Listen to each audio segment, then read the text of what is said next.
Welcome to Curtain Call Memories. I'm George. Today, we gather to remember the lives that once took center stage and left a lasting impression on hearts everywhere. Through their art and dedication, they gave us moments we will always cherish. As we look back, we honor their memory and the stories they leave behind. Angie Stone was born on December 18, 1961. And grew into one of the most distinctive and influential voices in modern R&B and soul. Known for her rich, commanding vocals and heartfelt delivery, she brought a timeless quality to every song she touched. Her music effortlessly blended elements of soul, hip-hop, and gospel, creating a sound that felt both classic and refreshingly new. Before rising to solo fame, she was already making history as part of the pioneering hip-hop trio, The Sequence, helping to shape the early sound of rap music. Over the years, she continued to evolve, becoming a defining voice in the neo-soul movement and inspiring generations of artists who followed. What set Angie Stone apart wasn't just her voice, it was the emotion behind it. Whether she was singing about love, resilience, or personal growth, her authenticity resonated deeply with listeners. Songs like Wish I Didn't Miss You and No More Rain in This Cloud became anthems for many, showcasing her ability to connect on a human level. Her influence stretched far beyond the charts. She was a storyteller, a trailblazer, and a constant presence in the evolution of R&B music. Even as trends shifted, her artistry remained grounded in soul and truth. Angie Stone's journey came to a close at the age of 63. While her passing marked the end of an era, her legacy continues to live on through her music and the countless artists she inspired. Her voice, full of strength and warmth, remains a lasting reminder of her impact on the world of music. Born on April 5, 1965, Alton Davis quietly built a meaningful and enduring career in the world of film and television. She was never one to chase the spotlight, yet her presence on screen was always felt. Steady, authentic, and deeply human. Over the years, she took on a wide range of roles, each one reflecting her dedication to her craft and her respect for storytelling. Colleagues often described her as dependable and thoughtful, someone who brought sincerity to every project she joined. Whether her role was large or small, Alton approached it with the same level of care, leaving a lasting impression on those who worked alongside her. Her performances may not have always made headlines, but they resonated with audiences who appreciated her natural talent and quiet strength. Beyond her work, Alton was known for her grounded personality and warm spirit. She valued her relationships, both personal and professional, and carried herself with grace throughout her life. Those close to her remember not just her as an actress, but as a kind and genuine individual who brought light into everyday moments. Alton Davis passed away at the age of 60.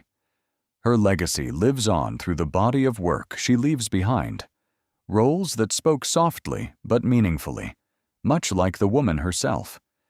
She may not have sought widespread fame, but her contribution to the arts remains sincere and lasting, a testament to a life lived with purpose and quiet passion. Ace Frehley, born on April 27, 1951, is best known as the original lead guitarist of the legendary rock band Kiss. With his signature spaceman persona, Frehley played a huge role in shaping both the band's sound and its larger-than-life image during their rise in the 1970s. What set Frehley apart wasn't just technical skill, but feel. His playing had a raw, melodic quality, simple at times, yet instantly memorable. Solos like those in Shock Me or Detroit Rock City weren't overcomplicated, but they stuck with listeners. That balance between power and melody became a defining feature of Kiss's music. Beyond the guitar, Frehley's creativity extended to his stage presence. From smoking guitars to rocket-launching effects, he helped turn concerts into full-blown spectacles. At a time when rock bands were competing for attention, these theatrical touches made Kiss unforgettable. Despite lineup changes and periods away from the band, Frehley's influence has remained deeply tied to Kiss's identity. Many fans still associate the band's classic-era sound with his playing style, loose, expressive, and full of attitude. Offstage, his journey hasn't always been smooth. Like many rock musicians of his era, he faced personal struggles, but he also found ways to reinvent himself through solo work and reunions with the band. His 1978 solo album, in particular, is often praised as one of the strongest among the individual Kiss releases. Today, Ace Frehley is still recognized as one of rock's most distinctive guitarists. His legacy isn't just about technique, it's about personality, creativity, and helping define what it means to be a true rock icon. There is a version of Pierce Brosnan the world adores. The tuxedo, the jawline carved from something eternal, the voice that could make danger sound like invitation. For millions, he was the ultimate fantasy. Suave, unflappable, untouchable. But the question nobody asked while admiring the suit was simple. What does it feel like to be the man inside it? Behind the cinematic legend lived a story shaped by absence, loss, and quiet endurance. A boy abandoned too early, a man who watched love slip through his fingers, and an actor who fought for a role only to have it taken away. The stillness, the calm, the smile, all of it came from survival. Brosnan became Bond, not in spite of his life, but because of it. Childhood in Dragotta Pierce. Brendan Brosnan was born May 16, 1953, in Dragotta, a small Irish town of gray skies and narrow streets. His father, Thomas Brosnan, left before Pierce could form a memory, disappearing entirely. His mother, May Smith, driven and ambitious, pursued a nursing career in London, leaving Pierce with his grandparents. Life moved slowly in Dragotta, but absence moved faster. Kindness surrounded him, but it could not fill the void of a mother's presence. His grandparents nurtured him, but their warmth could not answer the question every child asks silently: why didn't she stay? By the time Pierce was old enough to walk, his family was already fractured, his childhood defined by transitions and a quiet, unnameable loneliness that would follow him for decades. Shuffled between homes. After his grandparents died, Pierce's arrangements shifted again. He moved in with an aunt, then a family friend, absorbing the same quiet verdict: you are someone else's problem. He was not abused or neglected materially, but emotionally he was transient, always peripheral. School provided no sanctuary. At St. Kieran's CBS in Navan, Pierce was the boy without a father or mother at home, carrying the invisible armor of expectation he would never fully receive. He became quiet, watchful, retreating into art to survive. Drawing, painting, disappearing into creation, he learned observation as a defense mechanism. By the time his mother returned when he was 10, he had already mastered the distance that would define his emotional life, the ability to be present yet remain unseen. Reunited in London. When May Smith returned, Pierce was 10 and uprooted. He moved to London, a city with familiar language but an alien rhythm, to live with a mother technically present but emotionally distant. Transitioning from a child shuffled between guardians to the son of a woman building her own life was jarring. At this age, most children worry about school and friends. Pierce confronted the complexities of reintegration, trust, and belonging. He described these years simply: I was always the outsider. always looking in. That quiet reflection reveals how profoundly his early displacement shaped him. The boy who once felt invisible now carried the seeds of observation, resilience, and a deep awareness of the human gaze that would later inform his craft as an actor. London's lessons. At 16, Pearce enrolled at the Elliott School in Putney, South London. Academically behind and socially invisible, he carried the weight of a childhood spent never being chosen. London, indifferent yet filled with opportunity, offered him something Naven could not: possibility. At 17, he stumbled into an unlikely calling, joining a traveling circus as a fire eater. Risking injury and ridicule, he performed for strangers in the cold streets, learning discipline, attention, and the rare power of being seen for the first time. It was not glamour, but survival. Each coin tossed into his hat reinforced a truth. Being noticed was not about perfection, but presence. This early performance experience formed the foundation of his emotional range, teaching him to inhabit both vulnerability and poise simultaneously. Entering film, Pierce Brosnan transitioned to acting with the precision of someone who had spent a lifetime observing. His early work was marked by authenticity, minimal artifice, and a quiet magnetism. Each role drew on lived experience: the child who learned emotional distance, the teenager who risked everything for attention, and the outsider yearning to belong. His first major breakthroughs brought him attention, but it was his casting as James Bond in the 1990s that transformed him globally. Brosnan did more than fill a role; he redefined it. With charm, intelligence, and emotional depth, he restored the franchise, giving Bond a new elegance and humanity. Through his performance, millions saw grace under pressure, but only those close to him understood the life and loss behind the gaze. The Bond era. From GoldenEye to Die Another Day, Brosnan's Bond grossed over $2 billion worldwide, rescuing and reinventing a franchise on the brink of aging. The world saw a tuxedo, a Walther PPK, and effortless style. Those who knew him saw relentless work, exhaustion, and sacrifice. He navigated sets, promotion tours, and personal loss while raising his children and caring for his wife. The childhood loneliness he knew returned in new forms: absence replaced by schedule, the glass separating him from his family more rigid than any stage door. By the early 2000s, Bond was a global icon, but Pierce was a man constantly negotiating the demands of fame with the need for personal grounding, a balancing act few could perceive. Loss of the role. In 2004, Brosnan's tenure as Bond ended quietly, handed to Daniel Craig for a grittier reinterpretation.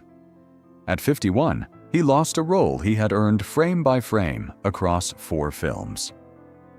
The decision arrived indirectly, through press and rumor, echoing a pattern from his childhood: chosen and then removed. Yet he responded not with bitterness, but with quiet resolve. The man who had survived emotional abandonment, public scrutiny, and personal grief approached this loss with the calm born of experience. The tuxedo was gone, but the skills honed through adversity, resilience, presence, and adaptability remained. In losing Bond, Pierce confronted one of life's rare challenges where public perception mattered far more than personal worth: reinvention. Post-Bond, Brosnan faced a casting dilemma familiar to actors identified too closely with a single role.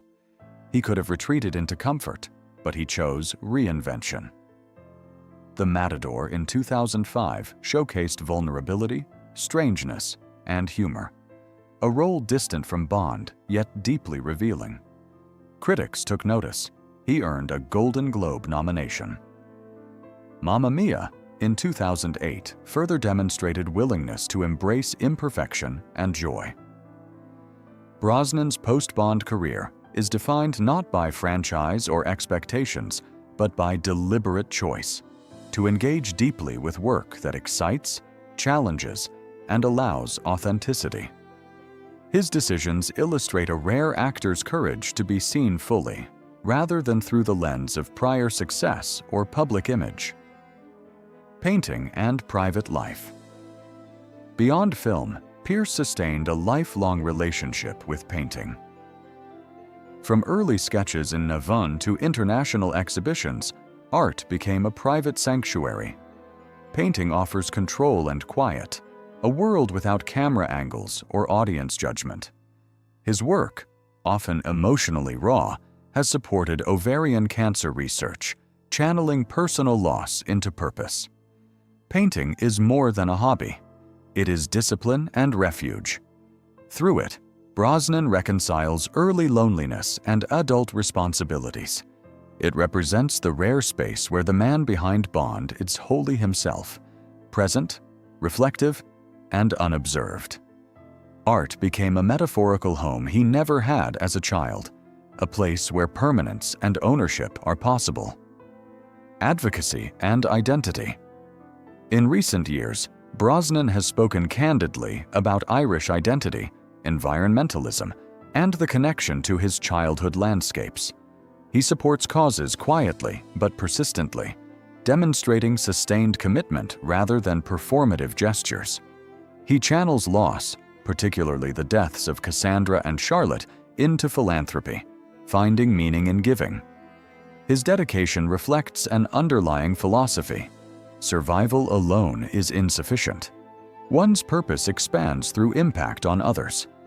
Here, the private and public converge. His life demonstrates that identity, rooted in place, family, and experience, can inform both art and advocacy. His childhood sense of displacement becomes a lens for empathy and action in adulthood, fatherhood, and love. Pierce's personal life mirrors his public resilience. He chose his wife Keely, raising children and stepchildren with attention, care, and consistency. Having endured the uncertainty of childhood, he understood the importance of choosing, being present, and providing stability. Fatherhood is both personal reward and deliberate practice, contrasting the absence he experienced. Loss has shaped him into a deliberate, attentive parent and partner. The quiet discipline of presence, showing up despite exhaustion, grief, or obligation, is his legacy. In this domestic sphere, away from cameras and franchises, Brosnan embodies the lessons of his early life. That consistent love, however unglamorous, is transformative. The legacy beyond Bond. Pierce Brosnan's life demonstrates survival, reinvention, and authenticity. The world remembers the tuxedo, the spy, and the box office numbers. What endures is the quiet man behind it all, a child abandoned, a teenager finding attention in the streets, a husband, father, painter, and advocate. He embodies the profound lesson that what breaks us rarely defines us, our choices do. Through loss, reinvention, and sustained presence, he shows that legacy is not fame or fortune, but the commitment to continue, to love, and to engage with life fully. Brosnan's story affirms the power of resilience shaped not by circumstance, but by deliberate human choice. Conclusion: Pierce Brosnan was never truly defined by James Bond. The franchise offered the world a chance to see him, but it could not reveal the life that shaped him. The boy from Dragotta, the fire eater in London, the grieving husband, and devoted father all converge in the man who learned the value of presence, loss, and love. His art, advocacy, and personal choices extend far beyond the cinematic spy, reflecting a lifetime of intentionality. The tuxedo may have caught the world's attention, but the quiet, enduring work of a life lived fully is Brosnan's true legacy. A man who survived through love, loss, and the relentless decision to keep moving forward.